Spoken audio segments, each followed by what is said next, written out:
Hello, good evening. Welcome to our meeting. This is the July 22nd regular meeting of the Shawnee Mission School District Board of Education. Our first item is the Pledge of Allegiance. Please rise and join us.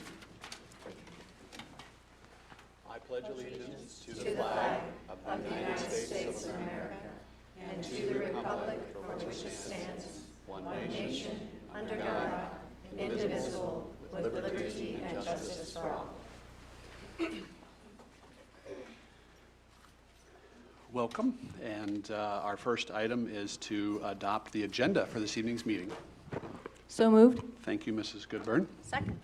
Thank you, Mrs. Zila. I'm realizing I'm going to have new places where I'm going to have to figure out where folks are.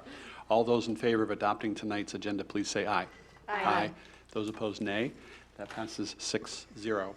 The next item is the approval of the minutes of the special meeting on July 8th. So moved. Thank you, Mrs. Mack. I'll second. Thank you, Mrs. Goodburn. All those in favor of approval, please say aye. Aye. Those opposed, nay. That passes 6-0. Move on to the minutes of the regular meeting of July 8th. I'll seek a motion to approve. So moved. Thank you, Mrs. Zila. Second. Thank you, Mrs. Owsley. All those in favor of approval, please say aye. Aye. Those opposed, nay. That passes 6-0. The last set of minutes is the organizational meeting of July 8th. I'll seek a motion to approve. So moved. Thank you, Mrs. Owsley. Second. Thank you, Mrs. Mack. All those in favor, please say aye. Aye. Those opposed, nay. That passes 6-0. With that, we move on to item 2, and that's our communication items this evening. And first up is the superintendent report. Dr. Fulton, welcome.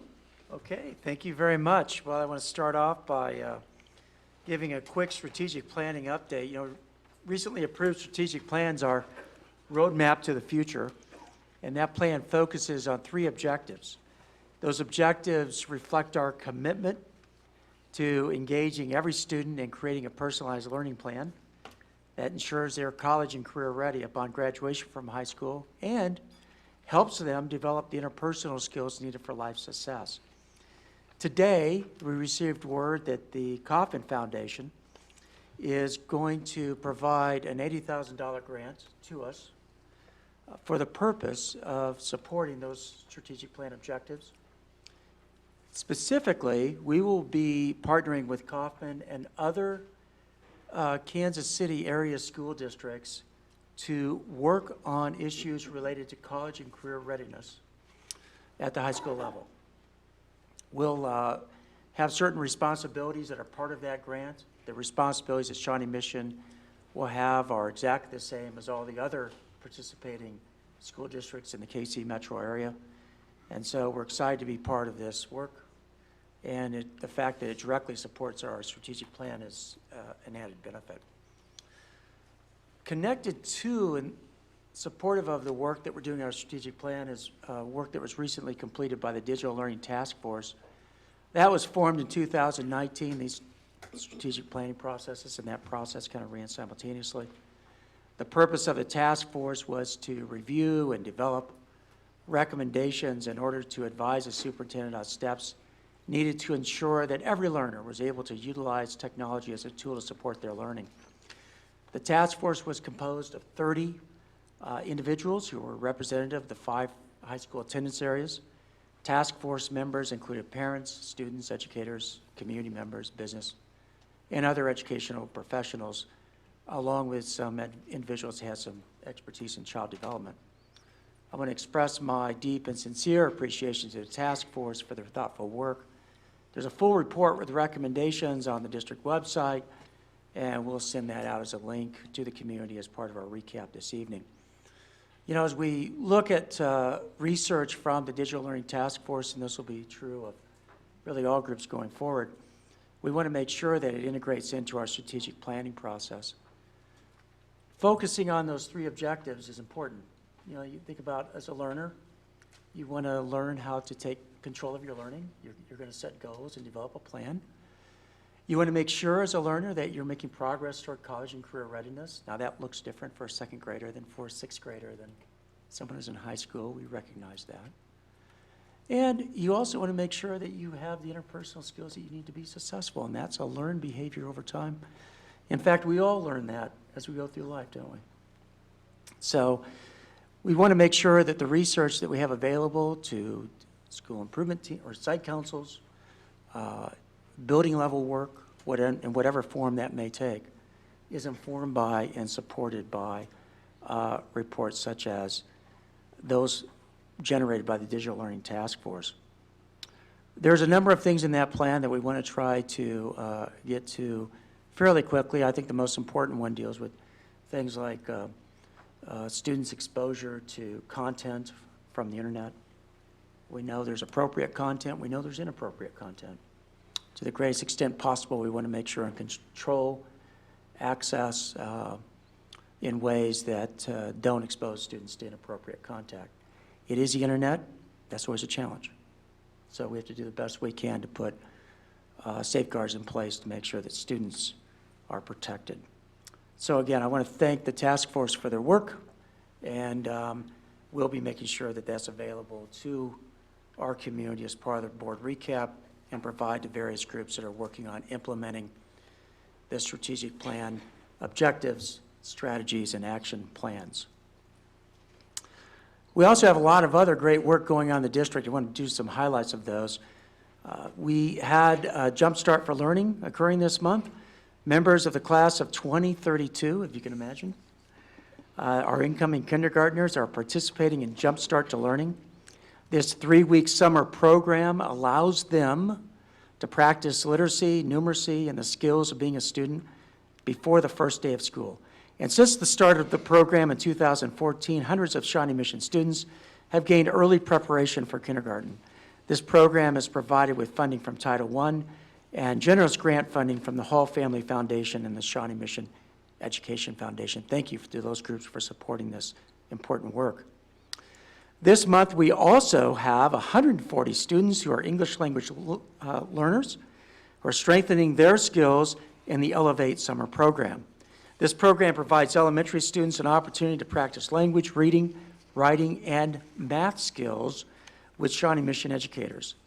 Students also have had several opportunities to attend field trips and hear from guest speakers who have visited their classroom. This program is provided with generous support from the Shawnee Mission Education Foundation. The Isabel Helmuth Summer Acceleration Program also has been providing an opportunity for elementary students to practice their math and reading skills. This year, the program is taking place at Apache IS and Crestview Elementary Schools. A goal of the program is to provide fun, hands-on learning opportunities for students. At Apache IS, for example, 5th and 6th graders were asked if they could create a scale model of the Kansas City streetcar route and program a robot to simulate the stops. They shared the results of their work at a recent learning showcase last week. The program's funded in full by the Shawnee Mission Education Foundation through the generosity of the family of the late Isabel Helmuth, a lifelong educator who believed in the power of education for young learners. We thank that foundation for their support. The Shawnee Mission School District Communication Department was recently recognized by the National School Public Relations Association. They are among a select group of winners from across the country recognized for being leaders in school communication. The department received Golden Achievement recognition for The Journey Begins, a foundation fall breakfast video, the new SMSD website, communication efforts to welcome a new superintendent, and communications designed to help strengthen sustainability in the district. The team also earned an honorable mention for excellence in writing for an article in Inside Magazine about personalized learning. Congratulations to our communications department. Well, it's going to be an exciting year in Shawnee Mission. As we celebrate 50 years as a unified school district, we want to share some history and unique facts about our district at board meetings. And here is a note about our history. I want to make sure I've got it right. In January 1969, the Kansas legislature passed Senate Bill number 58, providing for the establishment of one unified school district to include all of the territory of any rural high school district in which there are located at least 2 cities of the first class. As a result of Bill 58, Effectively, July 1st, 1969, the 12 elementary school districts in the Shawnee Mission High School District were unified into the present Shawnee Mission School District, number 512. And did you know that as USD 512, we are the final unified school district in Kansas? The photo that you are seeing now is of the first meeting of the first USD 512 school board. So there are your predecessors. And then finally, there's a lot of excitement. School buildings and offices reopen this week. The excitement for the 2019-20 school year is certainly starting to build. This week, school offices will reopen across the district. We're thrilled to welcome back administrative assistants. Principals also return to work this week. Later this week, administrators will be attending training sessions and meetings to get ready to welcome teachers and students back to school buildings. And very soon, we'll be welcoming new teachers and returning teachers. We're so glad to get ready for the start of another excellent school year, and we look forward to welcoming all the students and staff back. That concludes my report. All right, thank you. Any board members with questions for Dr. Fulton this evening? All right, thank you. We move on to board report. This is item 2.02, and a couple of updates there. We have, as our organizational meeting last time displayed, we have new folks representing us in various areas. I'll turn to Mrs. Mack with an update on the SMAC PTA. Thank you. I've been in contact with Tash Davis and Krista Rupp, who are the co-chairs this year. And on August 6th is the clothing exchange open house for nurses, social workers, administrators, and anybody who wants to stop by. And that will be August 6th. And I believe it is from, oh, I had the time down. I think it's 1 to 3. I'll double check that and put that in board comments. And it's at Broadmoor. The doors for the clothing center are on the south side of Broadmoor. And on August 23rd, which is coming up sooner than we might think, the PTA presidents and principals breakfast and general meeting will be here at 9 a.m. at the center. Okay. Thank you. With that, no update from SMEF other than the upcoming event in the fall that Dr. Fulton referred to. With that, Laura Guy is our new representative for the board of KASB. She's away this time frame, but I'll just mention that on August 8th is a regional meeting of the KASB at the Olathe headquarters office.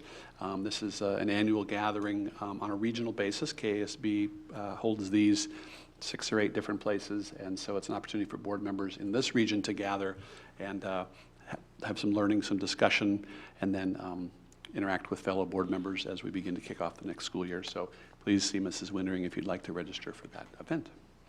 And Dr. Sinclair, any update on KSB legislative or government relations? I would just like to remind fellow board members again, if there are any legislative issues that you feel should be discussed or for consideration as we're moving into the next legislative session, I will be joining the KASB Legislative Board, I believe August 24th is that day, to have that initial conversation about the KASB legislative priorities. So I would encourage you to look at our platform, the KASB resolution and priorities. I have heard from Heather about one issue, so I just wanted to remind you again that that is coming, and so that if we can have more of a collective voice, that'd be great. All right, thank you. Policy review, Mrs. Goodburn, do we have an update? Thank you, Mr. Stratton. Yeah, tonight you will notice that we have action items 501 and 5.02. The first one is the approval of new board policy JCEC, Assembly of, and Speech. That's a second reading tonight. And then the second one, policy JHCA, was presented as a first reading at the July 24th board meeting. In that draft, we incorporated required language from the settlement with the ACLU and began the process of updating the policy. As a reminder, when we are revising policy, we do a first reading and invite public comment. This period of public comment informs the board as we go through sometimes challenging process of developing the policy language. We invited and received input on policy language in both written form and through public comment at the June 24th and July 8th board meetings. The dominant theme from public input involved concern that that the agreed to with the was concerned that the language did not align with the Kansas Student Publications Act. There were a number of suggestions on specific language to be included in the policy, including one recommending revision to language agreed to with the ACLU. We reviewed and considered all these suggestions in developing the policy language for an amended first read. We were careful to address the spirit and legal framework of the Kansas Student Publications Act and included verbatim language from the ACLU agreement. We invite continued public comment and plan to have a second reading with any final revisions at the August 12th Board of Education meeting. Dr. Fulton, would you like to share anything additional? Yes, I sure would. You know, first of all, I want to commend the board for your work on, thoughtful work on this policy. The original draft language became problematic when we tried to really concisely address the issue of underground newspapers. And the history of that, as I understand it, is that in the past we had at least one non-school sponsored publication that was hurtful to students, and we didn't want that to happen.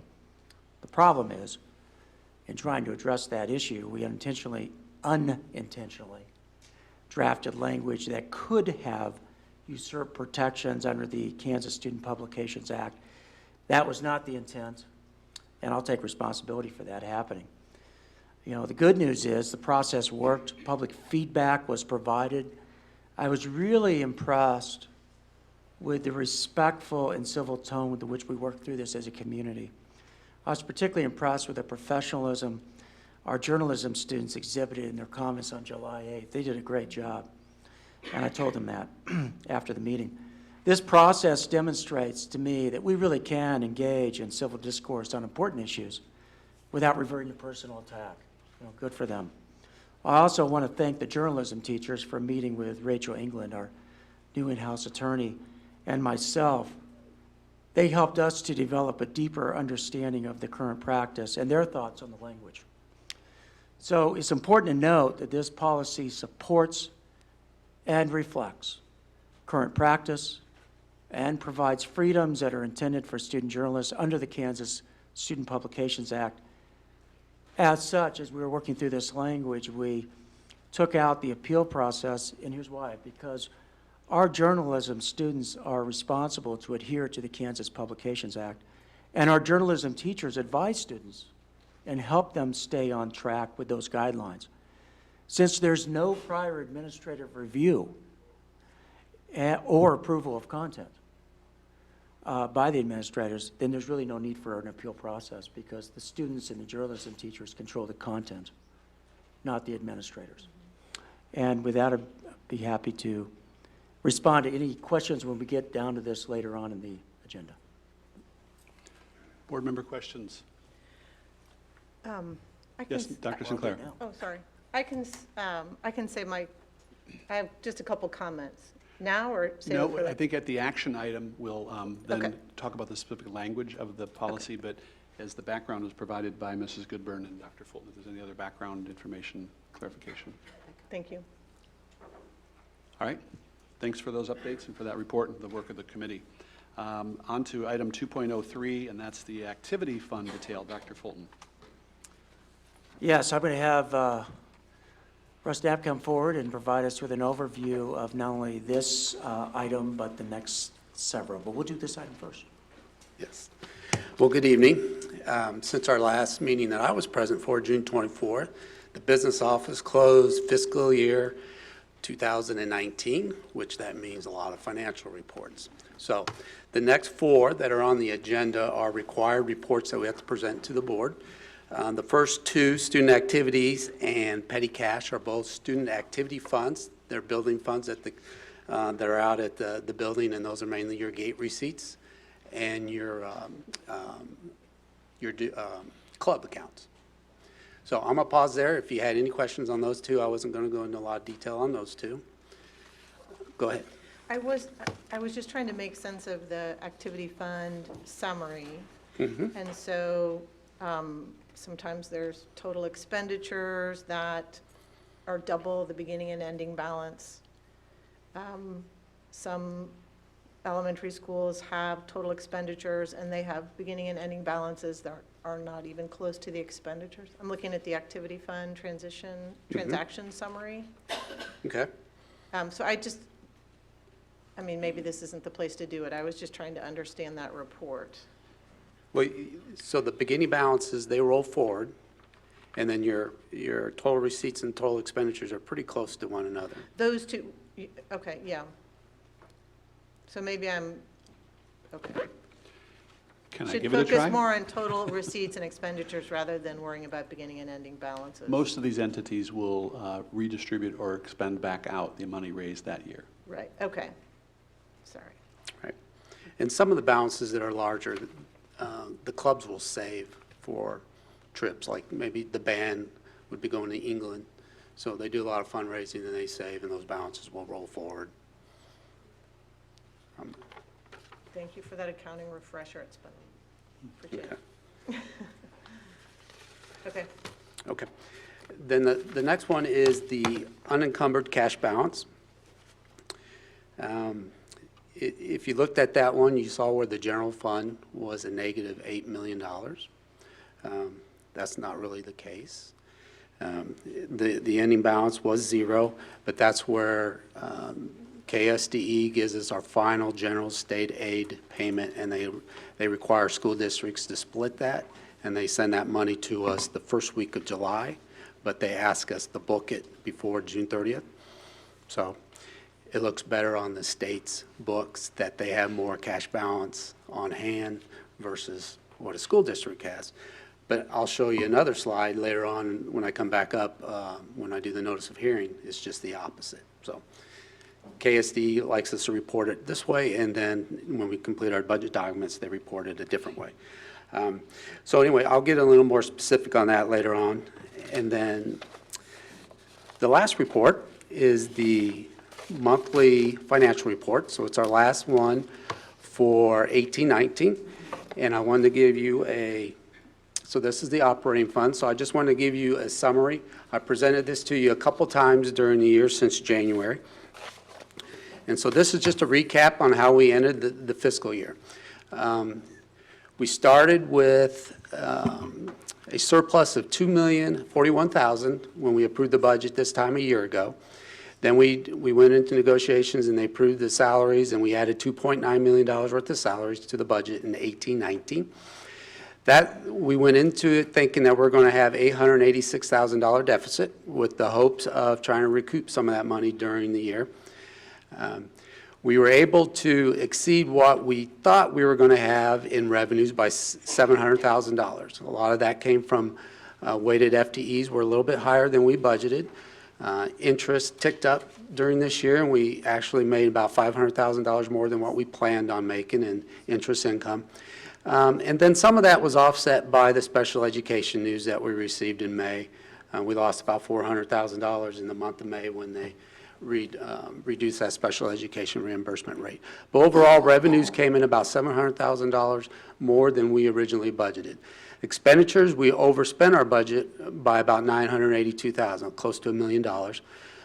The bulk of that was in the salary line that we talked about, where we added 24 positions during the year after we approved the budget, and then the 8 snow days had considerable costs with overtime and all our aides and pairs that we paid for a snow day. Substitutes continued to, the cost for substitute, we outsourced that to Kelly. That continued, the usage of that time continued to increase, but the good news is that it's 99% fill rate, so that's meeting that goal. Utilities, it shows that we decreased. We actually increased our utilities, but if you remember the merger between Westar and KCP&L, we got a one-time credits close to almost $600,000. So if you were to take those one-time credits away, our utility costs really did go up. But we had a real nice spring, and we had a few more credits that rolled in, and so we did have we recouped a little bit of money between this point and when I presented to you in May. Health insurance, we talked about that. Adding new members came on during the year, and that added some costs that will go forward to next year. And then supplies and services, about $1.6 million in savings there. That budget is all the different buildings and departments. So that's your school building budget and all your different departments' budgets, and that we recoup about $1.6 million that year. So overall, we ended the year with $1,163,000 deficit. So we overspent our revenues by $1.1 million. This is the third year in a row that we have deficit spent. 3 years ago, we had about $15 million in our special education operating funds, and now we're down about $13.1 million. And I'll stand for any questions on the operating funds for 18-19. So to clarify what you just said at the very end, the balance is our operating fund. You also used the word special education on that. I'm sorry, yeah. We maintain our operating fund balance in our special education fund because we have multiple funds, and we keep it all in that fund. Yeah. All right, thank you. Questions from board members about this report or the other ones? Yes, Dr. Sinclair. On the, I have a couple of questions. Thank you. On the ending fund balance as of June 30, 2019, there's $13 million in there, correct? That's correct. Turn my mic on. So there's $13 million in the ending balance. If you look back at kind of Ogden Blicken-Meyer's recommendation that your ending balance should not exceed 15%, should be there somewhere around 2 months. What does that 13 million reflect? What percentage? Well, if you took the 13 million with our contingency of 5.6, we're at about 8%. About 8%. Yes. Okay, so we're below, pretty well below that recommended 15. Yeah. And if we were to, they recommend 2 months, and we've been talking about having 1 month. 1 month for us is about 20 million. Okay. So that really that 13 million needs to be about 15 million, coupled with our contingency reserve at 5.6, we could get to our 20 million. Okay. Yeah. And then the substitutes with the Kelly subcontract, do we see that leveling off at some point, that we're kind of getting back to where we should be as a district and being able to provide those substitutes? Do we feel like that's going to level out, or do we see kind of an increase? I would hope that we have. We've been 2 years now on Kelly, and we've seen 2 increases in the use of personal leave. So I would assume it's going to slow down or level off. Okay. And one last question. The special ed decrease, there's another decrease into the following school year as well, correct? That's right. Another million? Well, Or hard to, Well, it's hard to say because Okay. what I presented to you was our estimates. So they really the state hadn't came out with their special ed okay, reimbursement rate. So the numbers that we presented to you in one of your communications was about close to $900,000. but we have an opportunity to adjust for that because that's a year ahead. Yeah, well, So to yeah, speak. we have 1920 to try to adjust for that. Okay, And we hope that they're a little more conservative with their estimate this year so that when it does come in May, it's more accurate. it's more accurate and we actually get a little bit more back instead of the opposite. Okay, thank you. Yeah. Other questions? Yes, Mrs. Owsley. I know we had Title I losses, and I'm not seeing them on here. Were those counted somewhere else, or am I missing something from looking at this? Well, Title I, we were able to, we were going to estimate about 300 and I think it was like 350,000 that we would need to move to operating funds for Title I to break even because we were losing that federal dollars. We ended up getting that down to about 100,000. So we ended up transferring $100,000 over into operating funds. Okay. Other questions? I've got one in just broad terms. More and more attention is being paid to the Johnson County appeals process regarding some of the commercial properties. They've been calling it dark box in the media. And is that something we're looking at and how we would build that into potentially budgeting for the coming year? Yeah, we are, and I can speak of that when we get to the notice of hearing. Okay, great, thank you. Okay. Anyone else? All right, Thank you. thank you, great. Thank you. Our next item is item 2.07. This is the time to entertain public comment. We have some folks here that have expressed interest to share some thoughts with us. I'll read some of the guidelines to help us with this evening, and then I'll invite our first person forward. Here are some of the reminders that help speakers have constructive and positive experiences when presenting your comments to the board. When making your remarks, please proceed to the podium when your name is called and share your name, city of residence, what school your children attend, if applicable, and the name of any group or organization you may be representing. I'll ask that you please limit your remarks to 3 minutes in consideration of everyone's time. If you have a group spokesperson to represent you, if you determine that they've spoken on your behalf, then you can choose to pass if you so desire. Written comments and/or materials will be accepted and should be given to the board clerk, Mrs. Wintering, and I got to point that direction now. Please make sure that there are 8 copies so that we each have one. And please make your comments while remaining behind the podium. Complaints, any complaints regarding students or staff should first be addressed to the administration in accordance with Board Policy KN, titled Complaints. If that procedure in Policy KN has been completed, then the board will consider whether to hear such complaints in executive session in order to protect the privacy interests of students and/or staff that's involved. If comments pertain to any item in the meeting's agenda, the board president may ask the superintendent or his or her designee to address those comments at that time and when the item is up for board consideration. Lastly, generally, responses from board members during public comments will be limited to clarifying questions. And so our first presenter this evening is Lisa Feingold.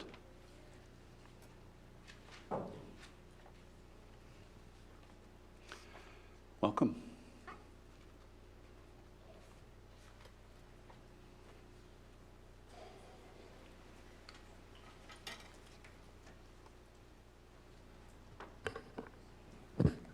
Can see me over this thing. I'm a little short. So this weekend, Brave New Voices held an international poetry competition in Las Vegas. If anyone's familiar with Louder Than a Bomb, which is our local chapter, they are a inclusive poetry center for kids. We had students from Shawnee Mission West, Shawnee Mission Northwest, and Shawnee Mission South participate in their regionals this year. They had some great stuff. So I usually watch them, and they live feed. And this year, they made a statement before the Seattle team came up for their finals and said, "Please do not record the Seattle team for reasons of safety." There were a lot of transgender students on the Seattle team.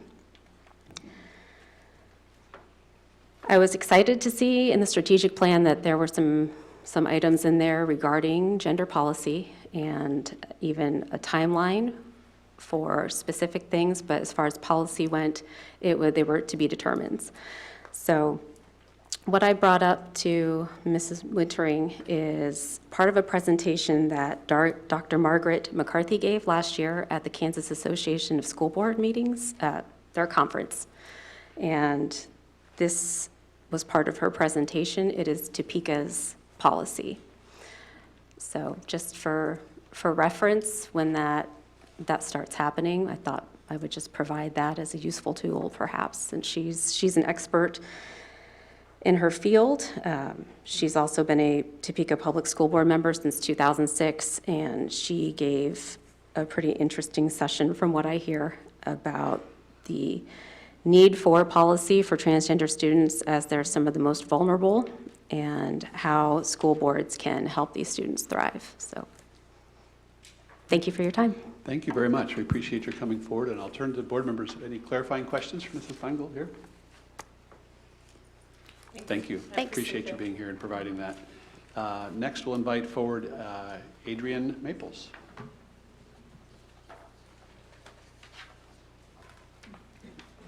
Welcome. Good evening. I'm Adrienne Maples. I live in Overland Park, and my daughter attends East Antioch Elementary. Last November, I addressed the board with some concerns about the one-to-one initiative, and tonight I would like to summarize some concerns sent in an email to Dr. Fulton on March 12th by Gretchen Shanahan, a parent on the task force, addressing some concerns after the initial meeting. Number one, incorrect focus and failure to acknowledge community concerns. The first meeting was spent sorting comment cards for the strategic planning kickoff instead of bringing forth concerns addressed by parents regarding digital learning. The structure of the meeting and this exercise in particular failed to leave time for member discussion or time for reviewing or developing new ideas as stated as part of the digital task force. Number two, refusal to examine current and past data. During the meeting, Gretchen indicated that the parent group requested a comprehensive review, still feeling this was necessary, yet Dr. Ziegler responded, it would be a step backward when we need to move forward. Yet the Digital Learning Task Force is here to address issues now, not a strategic plan or predictions for 2030. Isn't it necessary for large districts to review data and measure it? Wouldn't it be vital, considering this is one of the most radically different methods of teaching content in the district's history?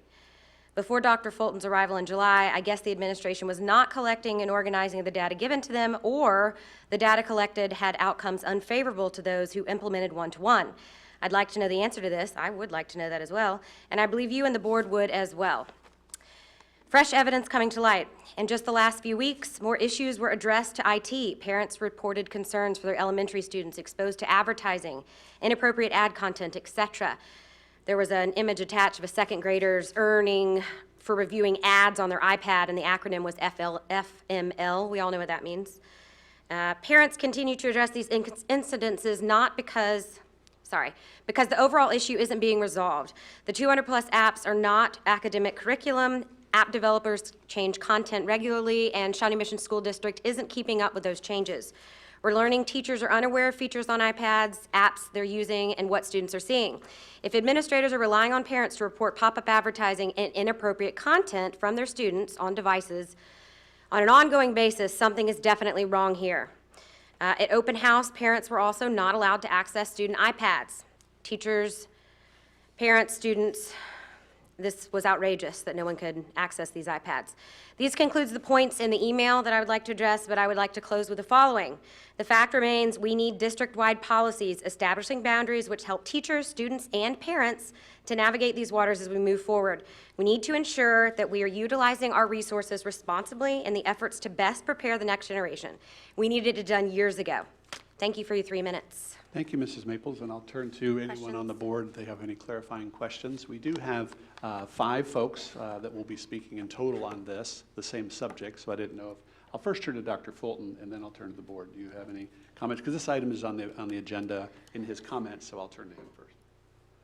No, that's okay. I'll wait and Okay. listen to all comments. All right, board clarifying questions? Okay. Yes, Mrs. Owsley.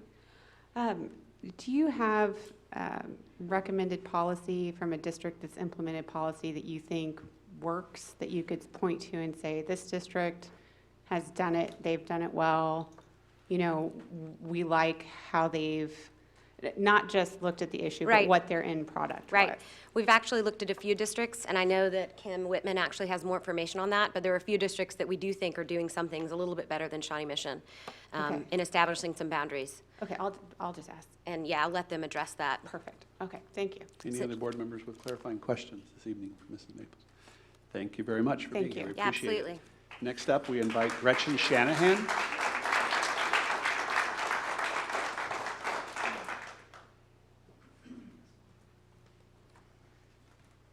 Welcome. Hi. I recognize that many of you were likely on my side of this podium at one time, so I appreciate your service. My name is Gretchen Shanahan. I live in Overland Park. My children attend East Antioch.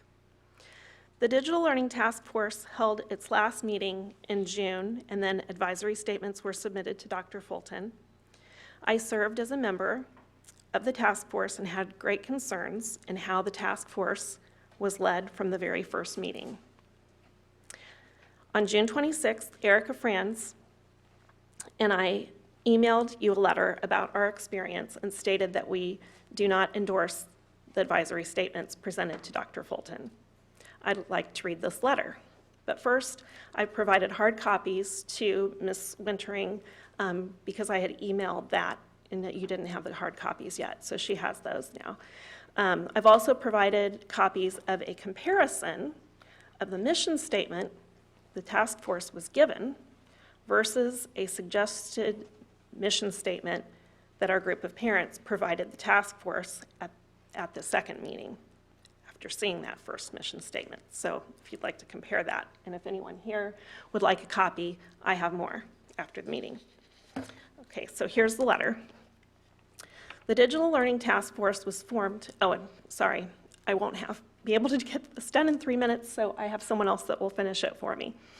The Digital Learning Task Force was formed in response to concerns expressed by parents about the Shawnee Mission School District Digital Learning Initiative and its effects on student learning, behavior, health, safety, and privacy.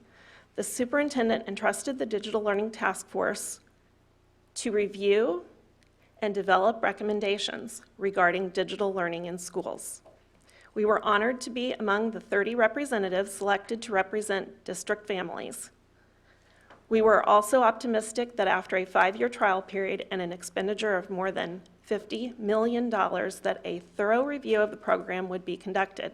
Unfortunately, we found that limitations imposed by the district leadership on the Digital Learning Task Force members precluded any meaningful review of the program. Though we respect the contributions of our fellow committee members and their work on the task force, we are unable to endorse the proposed advisory statements without a more substantive and transparent review process. In addition, the current proposed advisory statement document is substantially incomplete. For instance, it does not identify the steps that will be taken by the district to keep students safe, but instead only identifies how it will educate students to be safe. This puts the safety responsibility on the students, who are minors, instead of the adults who are administering the digital initiative. Also, the advisory statement document fails to include a goal for improved data collection based on how the devices are used, for what purpose, and whether using the devices helps or harms the students in the district. Ms. Shanahan, and so I appreciate your Sure. comments, and I know that you referred to someone else. I only who had one more finish up in your sentence. stead, but I do want to allow any board members that have a specific question before we move on to the next speaker. Sure. Anyone else have any clarifying questions? Okay. Thank you very I'm going to much. let Leslie finish that letter. All right. With that, invite Leslie Bowe forward. Leslie?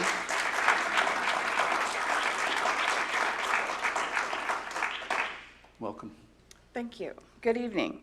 My name is Leslie Bowe. I'm a resident of Overland Park, and I have a soon-to-be first grader at Trailwood Elementary School. And as Gretchen indicated, I'm going to finish reading the letter that was presented.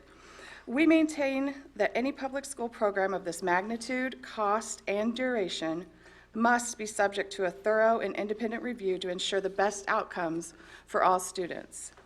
As such, we offer the following recommendations to you, the superintendent, and the members of the board.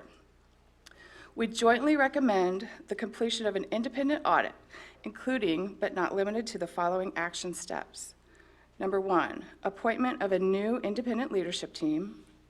2, completion of a comprehensive review of all student performance data. 3, review of current digital practices. 3, administration of a blind survey of students, parents, teachers, and administrators. Number 5, comprehensive review of validated, peer-reviewed digital learning research. And 6, consultation with an independent expert or with independent experts in the field of child development, mental and behavioral health, online safety and privacy, and digital learning. The above review should be conducted in full compliance with the Kansas Open Meetings and Kansas Open Records laws. All results of the audit should be subject to public review and comment, after which the task force shall recommend 1, revisions to the current district digital learning model. 2, guidelines for future use of digital devices based upon best practices. 3, guidelines for the adoption of a new online learning tools. 4, guidelines for families that opt out of the digital initiative. 5, guidelines for the formation of a standing task force committee. And 6, guidelines for an annual review of the Shawnee Mission Digital Program. We look forward to the district taking the necessary steps outlined above in order to ensure the academic success of all students while protecting their individual health, safety, and privacy. And I also, that's the completion of the letter that was sent by the 2 parents who participated in the task force, but my own comments are that I applaud Gretchen and Erica, 2 busy parents who have volunteered dozens of hours in service of improving the district's digital learning initiative. They have spoken uncomfortable truths in unfriendly situations in service of not just their children, but the 27,000 other children whose families were not represented on the task force. The district wants to dismiss the views of those parents who are dissatisfied with the process, suggesting they are simply an outspoken minority. I don't believe this is the case. Last November, 13 parents spoke to the board when Dr. Fulton announced this task force. Our small, closed Facebook group of concerned parents has grown to 127 people. Articles in the news on this topic received large numbers of comments, nearly all of which expressed skepticism or concern about device use. And my last comment is that I hope that, I think one of the concerns is that we're not acting quickly enough to protect our kids. My kid's going into first grade, and if we don't do something soon, nothing's going to be in place until he's out of school. So we're here not just for our kids, but the future kids too. Thank you, Mrs. Bowe. We appreciate that. I'll turn to board members now with any clarifying questions. Do we have any questions from board members? Thank you very much for being here this evening. With that, we invite Erica Franz.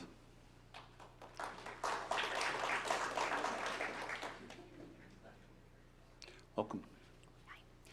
My name is Erica Franz, and I live in Overland Park. I have students at Briarwood, Indian Woods, and Shawnee Mission South. So I'm speaking to you as a parent and member of the Digital Learning Task Force. Last fall, district leadership assured parents that the Digital Learning Task Force would address parent concerns and make objective recommendations to the superintendent regarding digital usage in the classroom.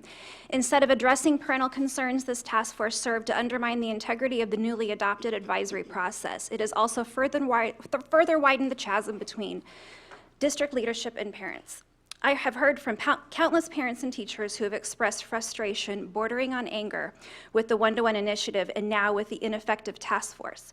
For the past 5 years, these devices have disrupted classrooms and homes with no evidence they're improving student outcomes. At the same time, district leadership has repeatedly touted the success of the program in tech-friendly media outlets and corporate case studies. Yet when parents raised serious concerns about the program, district leadership could not provide evidence or a single measurable outcome. As a result, the task force was forced to make recommendations without a shred of student data. To be clear, patrons questioning the digital initiative are not anti-technology. Most, if not all, allow their kids some degree of access to tablets and computers at home. The stakeholders I have spoken to believe students learn better from teachers than algorithms. They prefer textbooks to tablets. Flawed online programs like Engage New York and countless untested apps are replacing tried and true textbooks. They believe parents should feel safe that their sons and daughters will not be exposed to sexually explicit or violent material during school hours. They believe that in a time where devices are ubiquitous, schools should be a place where students can think, create, socially interact, and explore the outdoors without the constant distraction of devices. And personal connections with classmates, teachers, and members of the community far outweigh obtaining likes through social media. They believe that robotics and coding are 21st century skills and clicking buttons on an iPad are not. Finally, they also believe that asking parents and taxpayers to support a $50 million digital program without providing a single measurable outcome is simply outrageous. I am here to formally request the board exercise its oversight authority and conduct a formal audit of the Digital Learning Initiative. Such an audit must at a minimum include independent leadership, a full analysis of student performance and usage data, a district-wide survey of parents, teachers, and students, and a comprehensive review of the peer-reviewed literature. The entire audit process must be open to members of the public and media and subject to comment and review. Finally, in accordance with the district's new personalized learning model, I am requesting board feedback on how families can opt out of the one-to-one digital initiative this fall. Thank you, Mrs. Franz. We appreciate that. I'll turn to board members for any clarifying questions. A couple of quick questions. Do you want to tell me a little about your family and your students and what schools they're in? So I have kids of first grade through high school, so I have 2 at Briarwood, 1st and 5th grade this coming school year, and then I have an 8th grader at Indian Woods and a sophomore at South. And so what's their history in Shawnee Mission been? Going through the feeder patterns that way? No, we started out in private school, and last year was our first year in public school. So my kids did not have any access to technology before we entered, really, except for what we had at home, and they picked up on it immediately, which is why I don't believe that children need to have it constantly or even in elementary school to succeed. My children did just fine last year. No, thank you. I appreciate that. And we appreciate you choosing the Shawnee Mission districts. That's why I ask. Dr. Sinclair. keep turning that off. You served on the committee. Yes. Right, okay. So can you, I want you to know I'm listening to what you're saying tonight and I'm hearing. Can you help me understand the recommendations of that came out of the task force? So I don't know if that's the other 28 parents or how that plays out, but of that recommendation what is your perception of those recommendations or your thoughts about that? Was the concern more about the timeline of implementation or recommendations, or was it with They're very incomplete. the recommendation? They're incomplete. Okay, so some of those recommendations you would agree with, so it wasn't, and I don't mean to put, I'm just trying to understand. Sure. Your thoughts about that. There was an absence of report. student data that was made available to us to be considered. So if we cannot look at what happened over the past 5 years with our $50 million taxpayer dollars and how that impacted our students, how can we accurately make a recommendation whether this actually works? Does it hurt our students? Does it help our students? We don't know.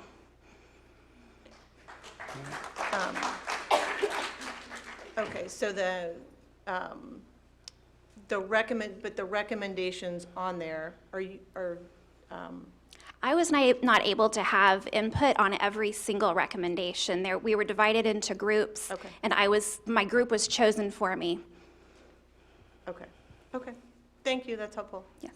Appreciate it. Other board members with clarifying questions? Thank you, Mrs. Franz, for being here. I appreciate that. And with next up is Kim Whitman. Welcome.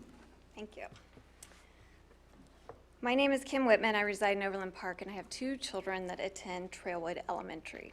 Transparency, open communication, collaboration between parents, teachers, and district administration. These are all characteristics that the Shawnee Mission School District community hoped for when the recent changes in the district's leadership. In March, I celebrated when the board president shared with me his desire for the leadership of the district to return to the mode of an outward-facing, proactive, and transparent leadership. The Digital Learning Task Force has failed to live up to these hopes. Not only does the one-to-one impact all 27,000 students as well as the educators, but the district has also spent over $50 million on the initiative. This is the ideal program to be evaluated under the tenets of transparency with open dialogue between parents, teachers, and the administration. Over 350 people applied to be on the DLTF, yet the hand-picked committee of 30 consisted of only 9 parents that were employed by the district. Based on the number of applicants, it was obvious that many were concerned about the one-to-one and wanted to have part in evaluating the program. Yet they had 0 opportunity to voice their thoughts and experiences. Why? Because the district leadership didn't allow it. They chose for the task force to have the conversation behind closed doors, not allowing anyone outside the committee to have a voice or even observe a meeting in progress. How about a survey then? No survey. Another missed opportunity to allow for stakeholder input and community buy-in in the DLTF process. In addition, the co-chairs that led the task force are the very 2 administrators that implemented and maintained the one-to-one initiative. They were not capable of leading an honest evaluation and review process because they are too invested in keeping the one-to-one initiative as they designed it. To perform a true audit, independent, unbiased leadership is required. After the first meeting of the DLTF, concerned task force members and parents reached out to the board and Dr. Fulton. Some didn't receive a response, and others were told by the superintendent that he has faith in the leadership and to trust the process. We are about to embark on a new school year, and nothing is changing. Most patrons probably don't even know that the DLTF completed their work because the district never emailed the final report to the community. And I was told by the superintendent that he didn't intend to present the findings at a board meeting. Obviously, he changed his mind this evening and gave us a very brief summary. In order to restore faith with the community after such a flawed process, which lacks stakeholder input, the board needs to establish a standing, public, independent digital learning advisory board to evaluate the one-to-one and create district-wide guidelines. The committee should be led by patrons, not district administration, and should include parent, teacher, and expert voices. The advisory board also needs to conduct both an independent audit and a district-wide survey of parents, teachers, and students in order to truly understand the vast concerns and circumstances surrounding the one-to-one. Thank you, Mrs. Whitman. We appreciate the comments, and I'll turn to board members. Any clarifying questions from board members? Start with Dr. Sinclair and then Mrs. Owsley. Hi, again, thank you for being here and your commitment to the Shawnee Mission District, not only your students, but all students. I want to ask the same question that I asked Erica, and I'm going to refine it a little, try to restate it a little bit. What I'm trying to get at is that there is recommendations from the Digital Learning Task Force. So am I hearing what you're saying is not that you necessarily disagree with recommendations to start with, but you're looking for more? I think they're broad. And you're looking for timelines. They're broad generalizations, and I think the process was flawed and the audit needs to happen in order to make successful guidelines. Without that information, we're not going to successfully apply anything. I also, what I was expecting to see is simple, common sense, practical guidelines like no device use during indoor recess, no device use before school, giving families the choice to opt out of something that was forced upon them. I didn't see any of that. I saw very few action items, and the one category that Erica was on had action items, and that's because she worked and worked to get those. Okay, thank you for that, and I'll share my thoughts for later. I appreciate that clarification. Thank you, Mrs. Owsley. Yeah, hi Kim, thank you for coming, appreciate it. So my previous question stands with regards to districts that have implemented specific policies that are, perhaps what folks would see to be like an end goal example. And then I guess my subsequent follow-up question to that, based off of your comments now with regards to process, what process did those districts use to get there? It's always nice to be able to look to see what others have already done. If you have any We that you would do have a recommend. couple of examples, and we're happy to provide that after the district does an audit of this program. Every district has rolled out the initiative differently. Our district did a technology dump. Others have not done that, and we feel like the audit is key in that process, and those districts did an audit of the program as the initial step as well, and I can share that with you when you. That would be great. And if you have information on what type of audit you're looking for with regards to what type of information you're trying to gather, that would be useful. More specific. Yeah. Okay. Great, thank you. And send it to everybody. Yeah, thank you. Other board members, any questions? Thank you. With that, I'll turn to Dr. Fulton for any follow-up comments. Yeah, thank you. I want to thank all of you for coming and providing your comments. I know your feelings are very heartfelt on this. You're concerned about your students and their future, right? So, as are we. One of the things I want to start off with by saying is I want to thank thank the task force and the facilitators who I requested lead the group in a process of thinking about how technology can better support students in their learning. One of the things that I appreciated about the process and the report is that there are some good recommendations in there about next steps that we can address. When you engage in a report over a 4 or 5 month period of time that's this complex, I don't know that the work is ever done, certainly not done in 5 months. There will be ongoing work to do on evaluating not just technology, but practices in general.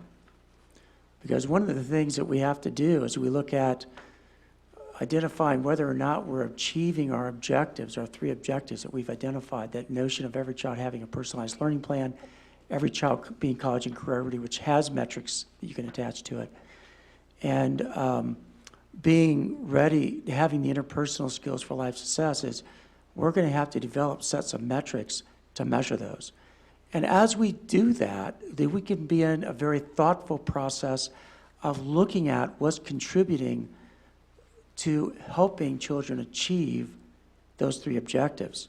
We know at the heart of it is great teachers, right?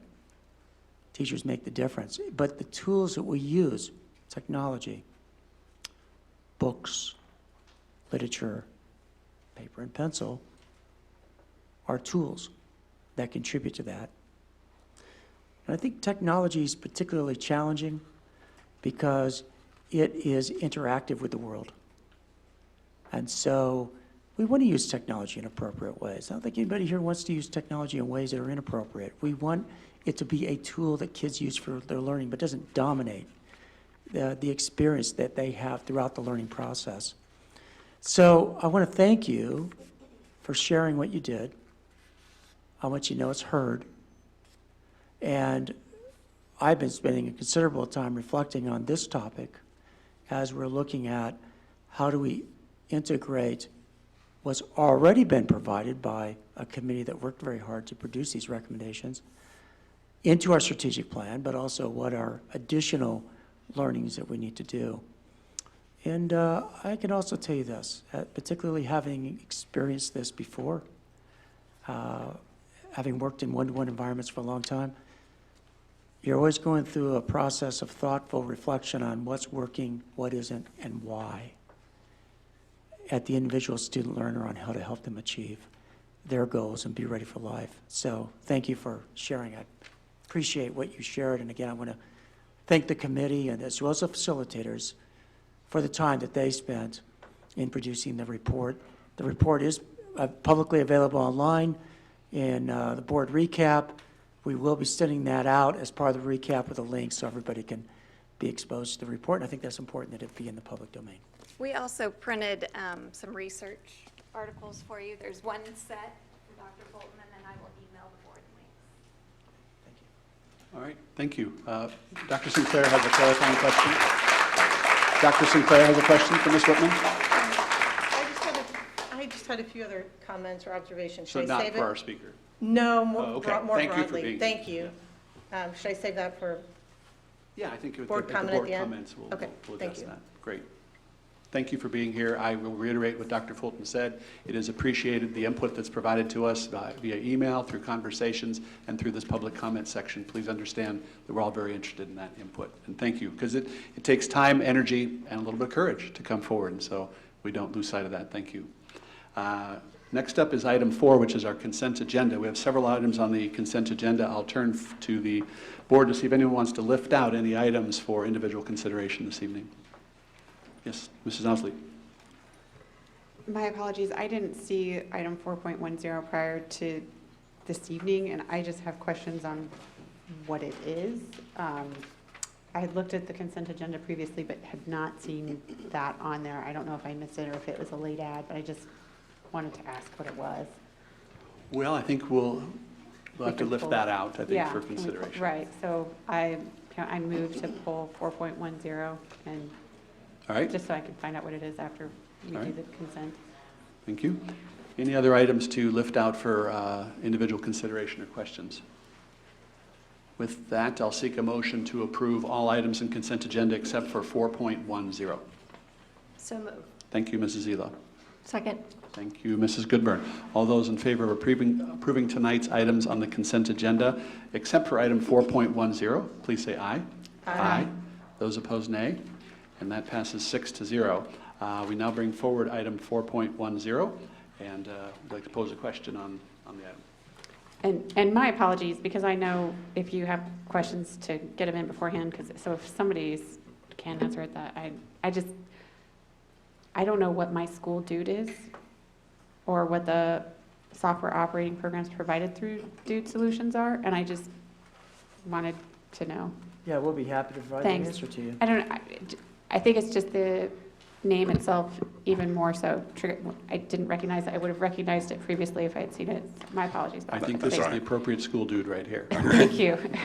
School Dude Maintenance is a program that we have that tracks our work orders and preventive maintenance programs. And what we're doing is adding a modular to that will allow us to track our utilities better. So we'll be able to track our utilities as part of our program to save utility cost. Great. So one of it's a renewal and then an additional modular to do the utilities. That's what the Dude Solutions is, the additional module. Okay, thank you so much. You're I welcome. appreciate it. Any other questions on item 4.10? I'll seek a motion to approve. I move to approve. Thank you, Mrs. 4.10. Owsley. Thank you. Thank you, Mrs. Goodburn. All those in favor of approving item 4.10, please say aye. Aye. Those opposed, nay. And that passes 6-0. We move on to item 5, which is our action items this evening. And the first one is 5.01, and this has to do with a second reading on board policy. I'll turn to Dr. Fulton if he has anything to tee up on this, or Mrs. Goodburn, before we consider it for final action. This is part of the policy agreement that we have as part of the settlement with the ACLU. Questions about this? This is second reading. There's been no changes since the first reading. Any additional questions? Yes, well, go ahead. I thought you were pointing this way. No, I just wanted to clarify, we didn't receive any feedback on this particular policy. All the feedback we received was on 5.02. So this one was, okay, great. That's correct. Just wanting to clarify for everybody. Anyone else? I'll seek a motion to approve. So moved. Second. Thank you, Mrs. Mack. Thank you, Mrs. Goodburn. All those in favor of approval of item 5.01, please say aye. Aye. Those opposed, nay. And that passes 6-0. We move to item 5.02, and this is a new first reading on the student publications policy. I'll turn to Dr. Fulton or Mrs. Goodburn. Either one. Go ahead. Be happy to respond to any questions. So as a reminder, we've got revised language here that was posted in the agenda when it was posted, and so this is a first reading to consider the new updated language for this item. The action will be, final action will be on August 12th. And also, there is a PDF that is in the public content section, PDF for agenda. If you poke on that, and you'll see a lot of the information about each passage of where it came from, because I know it's probably been a little bit confusing. And that's on Whether the screen it was now. original, excuse me? Now it's on the screen. Oh, it's on the screen, sorry. Yep, that's great. I'm looking that way. Really helpful, thank you. So. All right, questions? Dr. Sinclair? Comment? Yes, go More. ahead. First of all, I wanted to acknowledge the value of kind of the first and second read. I think that worked really well in this process of posting this out for first read and then creating that opportunity for community feedback and review to really get us to the place where the intent of the board is reflected in the language of the policy. It helps just have that many more people think about the impact and how it plays out in day-to-day life of our students. The second, I wanted to thank Rachel England. I'm incredibly thankful for having in-house counsel and the board moving to that in-house counsel. It's a perfect example of she was just there on this review process. So I, as a non-attorney, can provide intent and to communicate that in a language such as this that matches with the legal precedents was very helpful to have in-house counsel on board for that. And then I just wanted to kind of share kind of your earlier comments, being an alumni and a parent of children that went through East and seeing the evolution of the Estonian and being able to have policy or to think about that, and I probably was part of that overreach of that, the way that evolved and became so hurtful to really, and the efforts that the former principal, Dr. McKinney, put in really trying to bring that to a close. I did not want that to come back. So I probably own some of that overreach, and I'm appreciative of the language of getting it back to the right balance. So I thank the community for being part of that. Yes, Mrs. Mack. I wanted to thank the policy committee for providing this editing and showing the highlighting of where it's been done.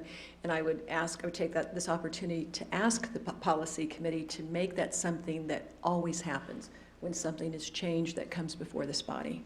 Thank you. A lot of that is, oh, I'm sorry. Yes, Dr. Is Schindler. kind of rearranging kind of the language so that it is clear about the intent, particularly the first statement there, of really pulling that paragraph up. I mean, we just see so many words over the course of these weeks, and it's nice to know when a change has been made. So I would ask that that be put in the board manual or wherever it would be appropriate. Sure. Thank you. Other questions or comments about the first reading of the policy as presented? All right, thank you. As we mentioned before, we will be considering this for second reading on August 12th. that continued to invite input from the public that was helpful in constructing this new updated and amended version. So thank you. That we move on to 5.03, and this is the revised calendar for the year that starts in just a couple of weeks. Dr. Fulton, I'll turn to you. Yes, and I'm going to turn it over to Darren Dennis, who will walk us through this version of the calendar. Thank you. As you know, the 2019-2020 calendar has been previously approved, and I'm coming to you this evening with a recommended revision to that calendar. There are a couple of reasons for this recommendation. First, and probably most important, we discovered upon going back through and recalculating that we were short of the required hours for seniors. It was close, but we were a couple hours short of what we were required in order to meet the state requirement. Secondly, we also learned in the process of starting to make that correction that there is a conflict that one high school had with parent-teacher conference dates that would create problems for both staff and for parents. And so we knew we had to make a few corrections. Changes were made with input from Linda Seek, and I also had contact with a couple of individual members and officers from SMAC PTA. And so here are the changes, a summary of the changes. To address the issue of lack of senior hours, we're moving a professional development day from January 7th to the end of the year. Essentially what that does is move the student contact days back earlier in the calendar by one day, and that gets us, we were that close. That was enough to be able to meet the state minimum requirement for seniors. The second issue that is addressed in this is the conference dates. We moved from the week of from October 14th to the week of October 21st. As part of that change, and again based on input, we add a conference day on Friday of that week. So Friday, I think it's the 25th, was a school day. It now is a conference day. So that gives students at each level one evening, or parents and teachers at each level one evening for conferences, and then a full day on that Friday. These changes solve both of the issues that were identified and try to preserve as much as possible the calendar, the integrity of the calendar that was approved previously by the board. It fully complies with state law, with KSDE regulation, and with our teacher contract as negotiated here. And with that, I recommend its approval to you, and we'd be glad to answer any questions. Questions regarding the proposed update to the calendar for the year 1920? Yes, Ms. Owsley. And this has been double-checked against the Jewish calendar and the Muslim calendar holidays, and we're all good? Correct. Without conflicts? Correct. Okay, great. Thank you. Other questions? Can I ask a quick reminder how we let everybody know of the change then, once it's approved? It will be posted on the web, and beyond that, I would have to turn to someone else. We'll make sure it's widely distributed. Okay, great. And thank you for putting the Spanish version up there too. Appreciate that as well. I have a quick question. Yes, Mrs. Mack. One of the things that we've strived for over the last 12 years is to have classes end before Memorial Day, which I see that this calendar does. I do see a teacher work day, May 26th, which is the day after Memorial Day, and then a teacher-facilitated professional learning on May the 27th. Correct. And you're correct. It is our intent when we can to be done. That changes, our ability to do that changes with the way just the dates on the calendar fall. The teacher work day is part of the contract at the end of the school year. And that professional learning, it would actually be a teacher-facilitated professional learning day, is the one that we moved from January. So we had one to begin with, and now we've got 2 days after. So we correct. just hope Now, for no snow days. Well, if we have snow days, that's subject to move. It could be earlier. Okay. I hope we don't have another winter like we had. So the reason why I'm bringing that up, because it looks like then there's 1, 2, 3 professional learning days in May and 1 work day. Am I correct?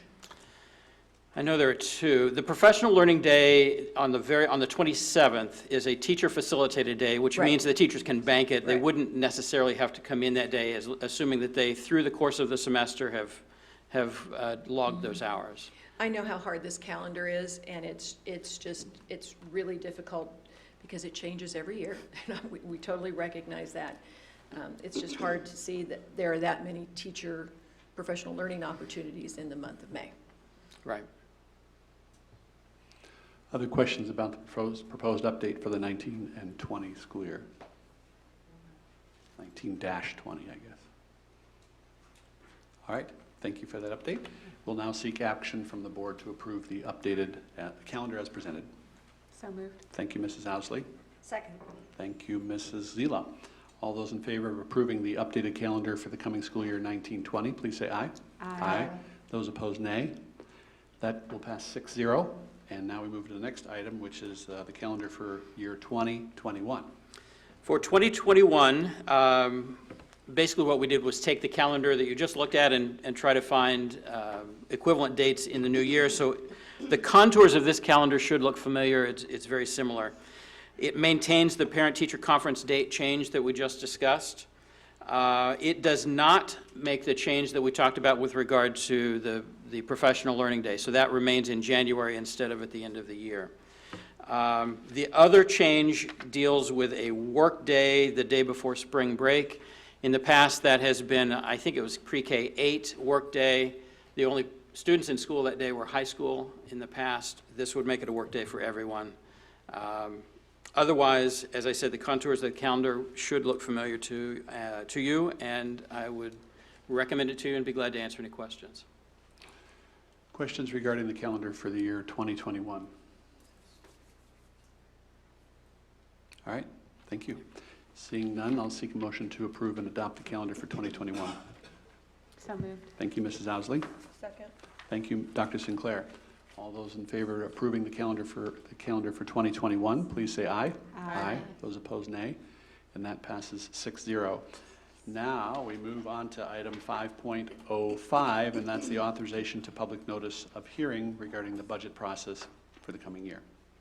Yes, I'll have Dr. Atha and Mr. Knapp address this one.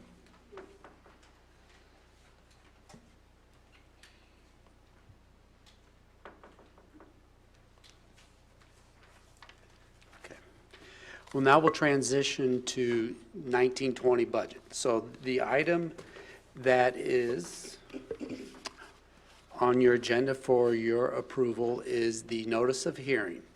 The timeline, we'll refresh your memory on the timeline. May 13th, we did our budget workshop. You're going to, hopefully tonight, you'll approve the publication. So that literally gets published in the Kansas City Star. It has to go in there for 10 days. That will run through August 5th, and then you'll have a budget hearing August 12th where the public can come and speak on the budget, and then you'll take action at your regular board meeting. And then it is our task to get it to our Johnson County offices by August 25th. So this is an excerpt from the notice of hearing. The whole document is attached to the board docs.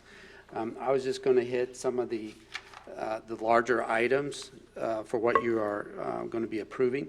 So the notice of hearing establishes your estimated tax rates.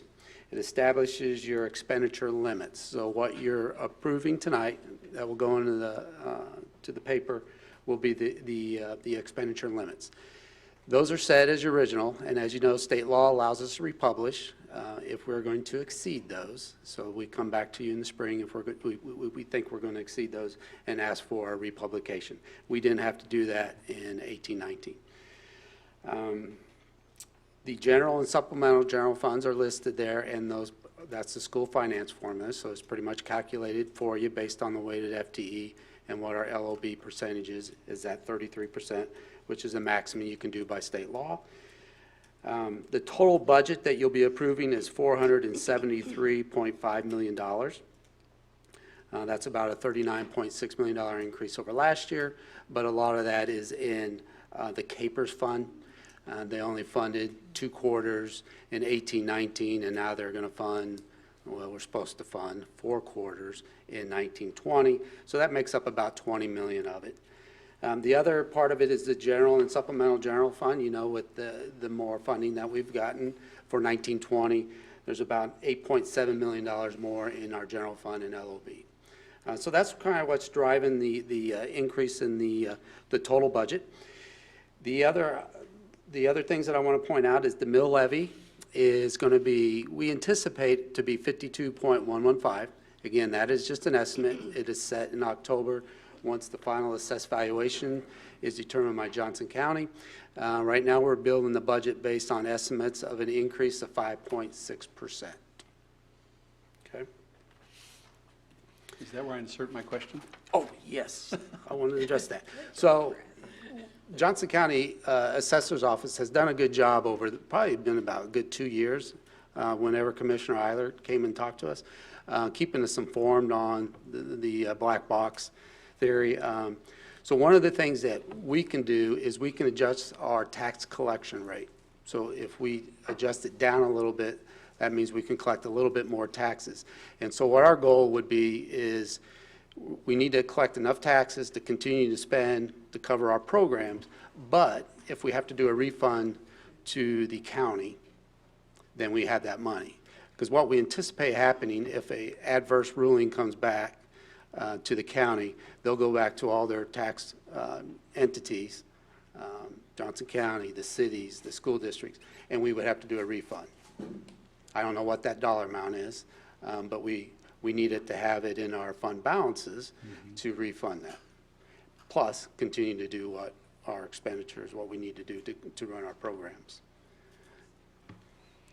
I might add this, you know, having lived through this before, it's really important that you plan for the worst, because if you don't, and there's a big bill that comes due, it can really send you into the tailspin. I think we're still trying to understand what the potential impact is.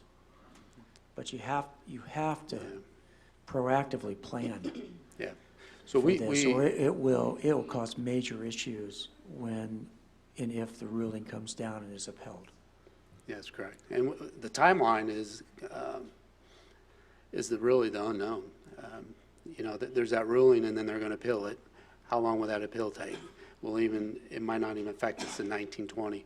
But we did do some tweaking on that mill levy, and then perhaps we'll do that again in 2021, and maybe we'll have a little more information.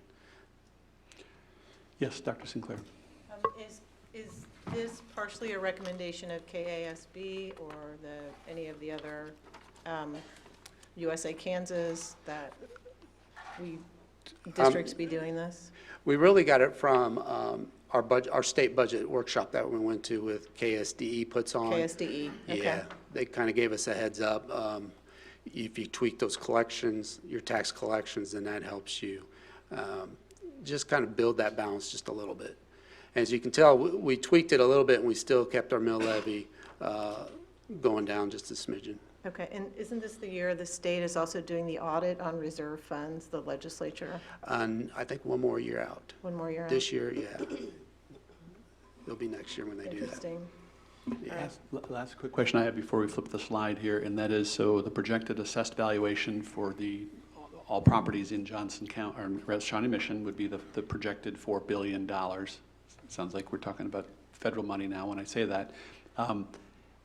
What percentage, we have any idea how much of that is commercial, which is the group that is subject to this? I can get you that information. I don't know it off the top of my head. Okay. Yeah, it's considerable.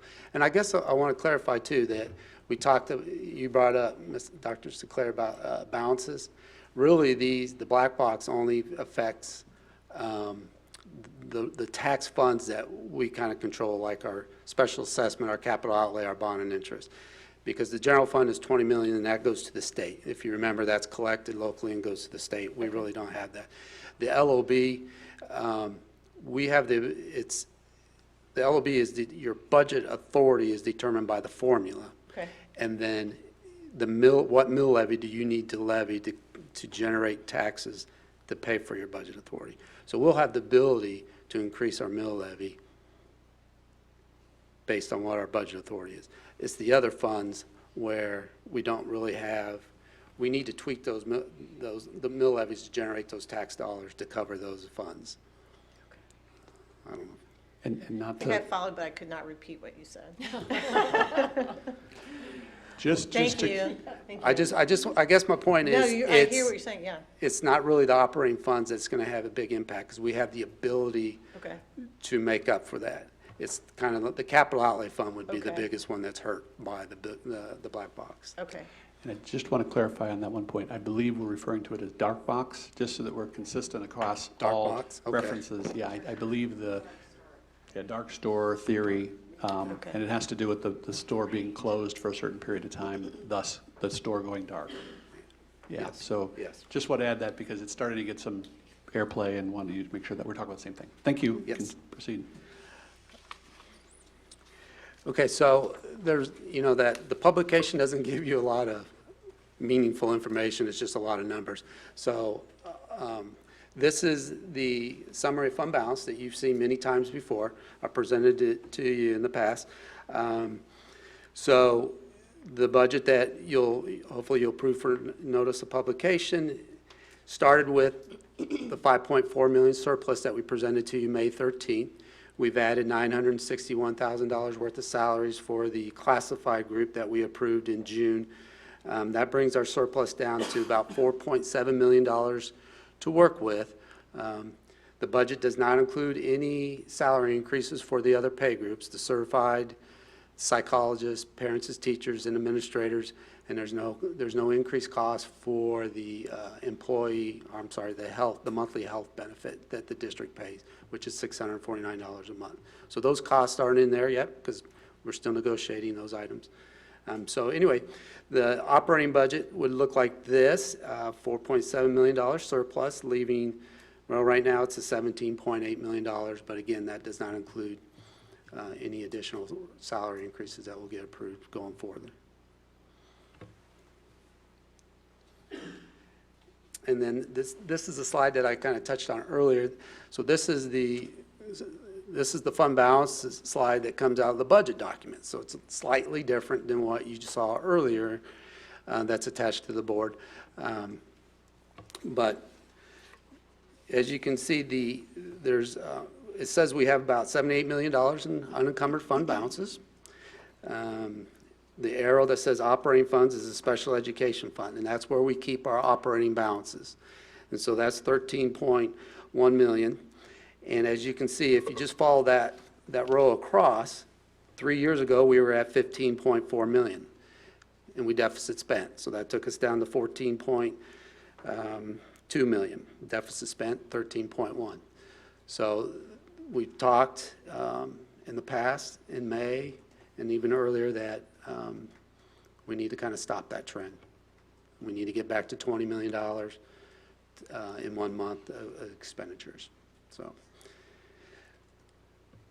So that's kind of the fund balance. Do you have any questions related to any of this, your notice of publication that we're going to approve? Board member questions about this presentation here. We'll eventually be seeking a motion to approve the publication of the actual hearing, which would take place on August 12th, based on these numbers. That's correct. Anyone else with questions on the publication of this report, this notice? All right, thank you, Mr. Knapp. I'll seek a motion to approve. So moved. Thank you, Mrs. Zila. Second. Thank you, Mrs. Goodburn. It's moved and seconded to approve the publish of the notice of hearing for the meeting on August 12th. All those in favor, please say aye. Aye. Those opposed, nay. That passes 6-0. We now move on to 5.06, which is the approval of revised Blue Cross plan documents. Yes, and Dr. Sumner is going to provide an overview, and we'll be happy to respond to questions. Good evening, everyone. Thank you for your consideration of our 2020 medical and pharmacy coverage renewal. The recommendation that you find in front of you this evening is the result of collaboration between our consultant partners with CBIZ, as well as our district benefits committee members. This is a group that has worked closely over the last few months to investigate information and bring a recommendation to you. The benefits committee, as you may recall, involves certified staff representatives, classified staff representatives, administrative staff representatives, and also representatives from NEA Shawnee Mission. So after having an opportunity to review information presented, as well as to provide direct feedback, the committee has recommended that we move forward with this proposal. The costs associated with the renewal reflect a 6 to 8% increase in costs, depending on what plan a staff member may select.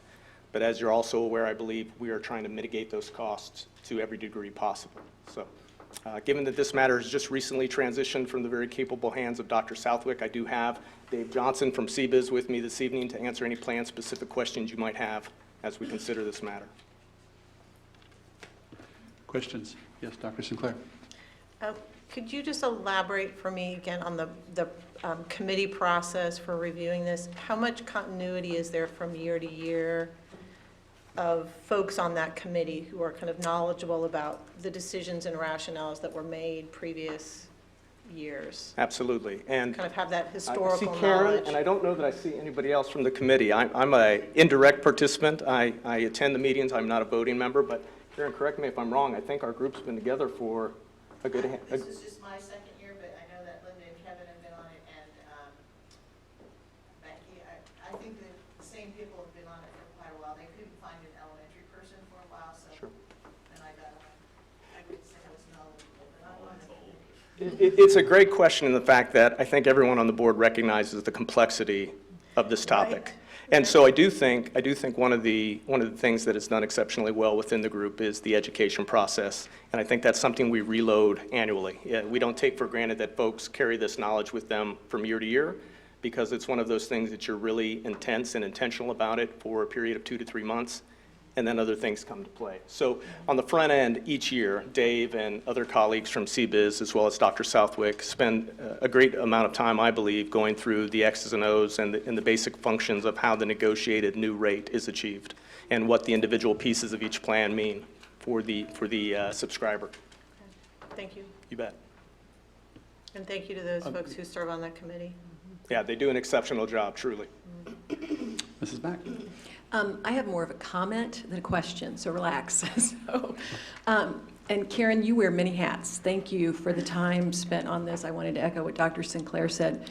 I just wanted to make the comment again. I think that a lot of people think out there that our teachers get full health coverage for their families as well, and that is not the case. I think because they hold a public position paid by public tax dollars that people think that they have full family health coverage.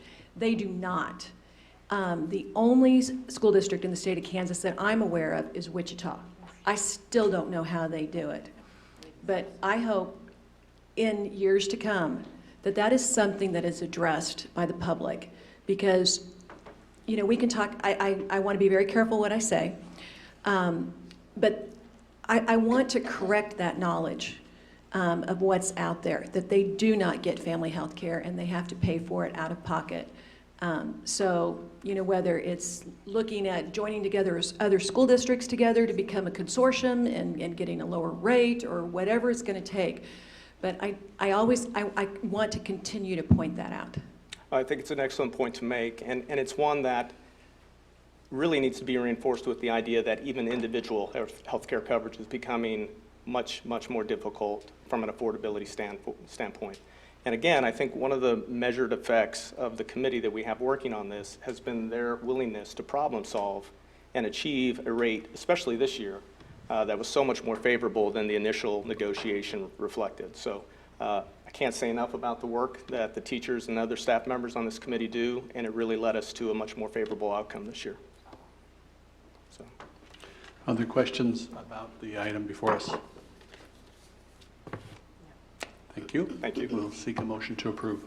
So moved. Thank you, Mrs. Mack. Second. Thank you, Mrs. Owsley. All those in favor of approval of item 5.06, the approval of revised Blue Cross plan documents, please say aye. Aye.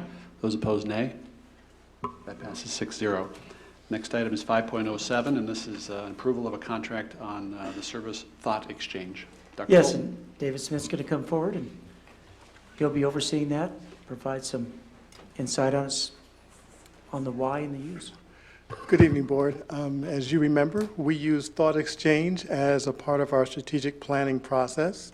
Thought Exchange is an online process for presenting open-ended questions to the community in a manner that allows the community to engage with those questions in a thoughtful way and to come up with responses that really can help us move our work forward.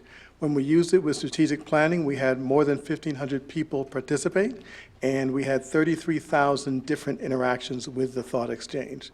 So it really generates a lot of interaction and connection.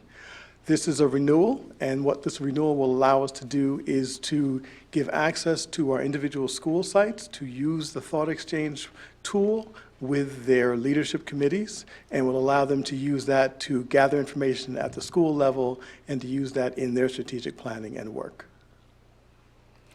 Thank you. Questions about this proposed renewal? I have a quick question. Yes, Mrs. So, Mack. Dr. Smith, so you appreciated the, what? I don't have a doctorate, Oh, but sorry. I appreciate the offer, but thank you. You're just Mr. Smith. So you were pleased with the process. Could you talk a little bit more about how it was, how you used it specifically?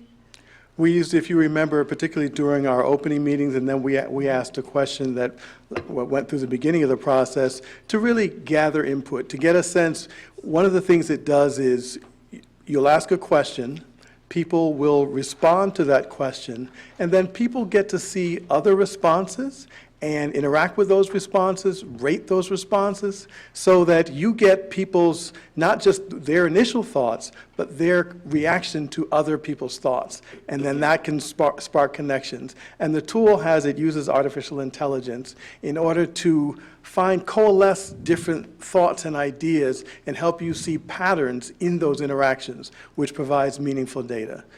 And so this is just this is my personal opinion. So instead of having a one-off conversation on social media, going down this tangent or this tangent, this is a place where patrons, parents, et cetera, can come together and talk, and the district sees these conversations. Let me think about that. It's going to be something that both at the district and individual school level that we would be using to spark the conversation. So it wouldn't necessarily be a conversation that was generated from outside, but it is a place where conversation can take place and connections can be found. Great. Connection is a great word. Thank you. Dr. Sinclair. Do we have the capacity to use other languages through Thought Exchange? It does have that, if I remember correctly. Yes, it does have that capacity. Do we have that capacity to do that, so that we can? The capacity is inherent in the software. In the software? Yeah. Okay, so Spanish would be a language we could use? Correct. Okay. I believe that's something that is controlled by the individual user. Oh, okay. As I understand. Am I right? Am I? Okay. Yeah, Okay. Okay, Yeah. so that's something we could find out about. Yeah. And then, do you have any, I might put you on the spot here, any thoughts about how you would like to see it used? I'm thinking about the experience through the strategic planning process. Has there been dialogue among administration about ways to, yes, and how else can we enhance the use of Thought Exchange? Yeah. I think it really, and the training is going to be an important component of it. And they also provide significant technical support, particularly with the formation of questions, helping the user to understand what questions produce the best thought exchanges. Okay. And I think that's really important. Yes. But really, it allows school communities to generate and answer their own open-ended questions. So hopefully one of the things we'll find is that over time you get a series of different questions based on the needs of individual school communities. Yeah, I think as we deepen and develop both our quantitative and qualitative research strategies, Thought Exchange will help the qualitative side.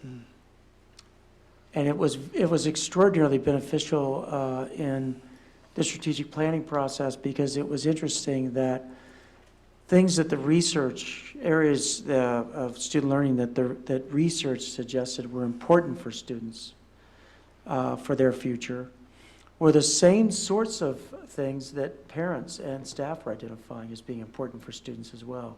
For example, the ability to think in complex ways, among others. Okay. So it was, you don't know how the Thought Exchange is going to end up, but I found that fascinating that the public thinking lined up well with where the research was directing us to go. Yeah, there's a lot of potential there. Right. Yeah. Mrs. Ousley? So I just wanted to clarify first that these are capital funds and not Yes, ma'am. operational funds. And then to say we don't typically have items below, I think, $200,000, $250,000 off the consent agenda, but because of the nature of this and that it's kind of newer, I had wanted us to discuss it so that you could answer folks' questions.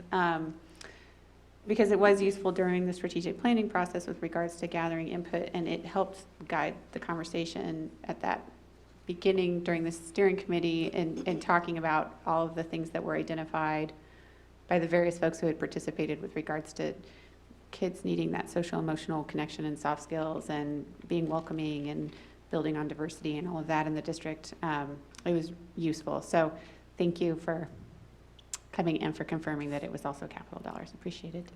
Thank you. Other questions on the item? Thank you. With that, I'll turn to the board for a motion to approve the proposed contract, one-year contract with Thought Exchange Service. Motion to approve. Thank you, Dr. Sinclair. Second. Thank you, Mrs. Owsley. All those in favor, please say aye. Aye. Those opposed, nay. That passes 6-0. We move on to our final item, which is board comments this evening. I'll turn to board members to see if there are any comments that would like to be shared with the rest of the board, the public, tonight. Yes, Ms. Owsley. So I really want to thank the community for being, able to engage on the issues with our speech policy and the folks on the policy committee that worked on that.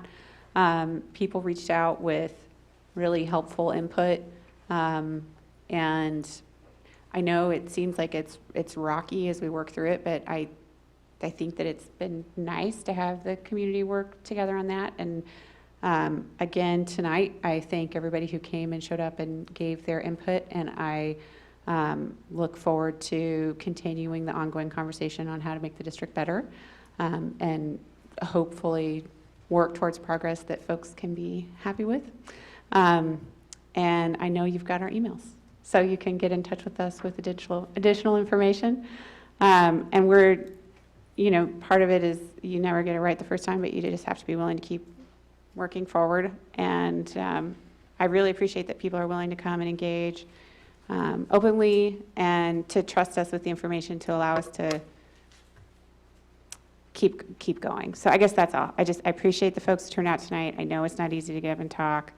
I know it can be difficult, but persistence is a virtue. And thanks for having grace with us as well. So it's appreciated. Thank you. Other board members, Mrs. Mack. Well, I wanted to follow up. I did look back. The open house clothing center is 1 to 3 on that date. I wanted to echo what Mrs. Owsley said. I've read the task force report. I read it very quickly, and I'm looking forward to getting deeper into it because as Dr. Sinclair pointed out, some of the things that you talked about are in that report. There are things that are not, and I appreciate you bringing that to our attention. And Ms. Whitman, especially, I want to thank you. You brought research to us earlier this year, and with your remarks, and I appreciated that research. And when you bring policies and research, please know that we read those. We go through that. So thank you for that. My experience has been a little bit different. It's with the digital learning that has gone on the last 5 years.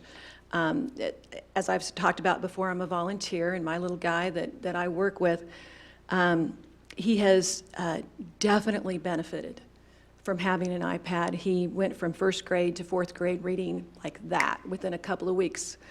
But then we couldn't figure out another topic to talk about, so we searched pelicans, and wow, I didn't know pelicans could talk like that. And so he immediately knew that was inappropriate, and I really appreciated the teacher going through that with her class, saying, wait a minute, when things like that happen that get through the filter, that those students know it's inappropriate. He knew immediately. When we first put in the digital learning, we had several students come and talk to us about First Amendment rights and how there should absolutely be no filters. So we've had both ends of the conversations brought before us, and I appreciate the ongoing conversation. Thank you very much. And the last thing I wanted to say tonight is thank you for bringing the history of the district. I really appreciate learning more, and it was interesting to see the first Board of Education certainly appreciate their efforts. Those were the first volunteers to come forward as Board of Education members. I think the board looks a little bit different now, and it will become different again in January. But it's interesting to look at the history as we go forward in our 51st year. So thank you for bringing that. Yes, Dr. Sinclair. Thank you. I'd like to direct a couple comments around the digital learning task force and that process. And I'm going to hit on a couple of themes that I think are already mentioned here, in that when this school year started, we really didn't have a lot of committee structure in place. The district had not been using the advisory committees. There was no district-wide committees. I don't believe there were any advisory committees in place. So we didn't have that infrastructure to have some of these broader community-wide conversations. And moving forward, I think the superintendent established 3 advisory committees: parents, staff, and the digital learning community. So that to me elevated the importance of the concerns that we were hearing in the community. And so I assumed that that would be in that venue of the advisory committee, and so the expectations of those leading the committee also, I believe, their expectation was set around this advisory kind of dialogue, working through, listening to what this group of people had brought to the committee. But then my expectation was that the report of that, the findings from that committee, would be made public and would continue to be talked and digested by not only the board, but by all the individual site committees across the district. So as site committees begin implementing the strategic planning process, they're also drawing upon the work of the digital learning task force. But the process still needs perfection. I mean, still not perfection. The process still needs tweaking. So I think the group of folks coming together maybe had a clash or a mismatch of expectations. So I appreciate everyone coming together and working through those as we move forward. I think our board president has really led the charge in trying to clarify what the roles of all these different committees are, and really pushing to move us forward in establishing more of those committees so we can have more of this community dialogue. So I expect that the work of the digital learning task force will move, that will be digested and brought to bear in individual schools across the district as well as the committee. So I don't think it's done or being disregarded. Comments made today through public comment, also right there and now in the public venue as well, along with the emails you've sent. So I appreciate the dialogue, and I think we'll continue to refine the process as a community, because we really do have a lot of new territory to push through. So thank you all for your patience. Other comments? I'll just put a little ribbon on what Dr. Sinclair said.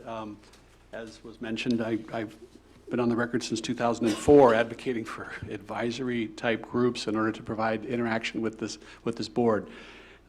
That's 15 years ago. So I guess my comment in all of this process would be that they say change is hard, but starting from scratch is even harder. And I think that's what you're seeing us stumble through. And so we've provided some guidelines by defining what our entities are. We have to work with state, national, all different entities to make sure we're doing it right. And then we want to layer into that best practices. And that's what hopefully this process that we went through today taught us, that where we can improve, where we can engage in better practices, engage in the community, bringing folks forward to provide us the input that we as 7 volunteers can utilize in our governance decision-making process. So I hope I don't have to say this a whole lot more. Be patient.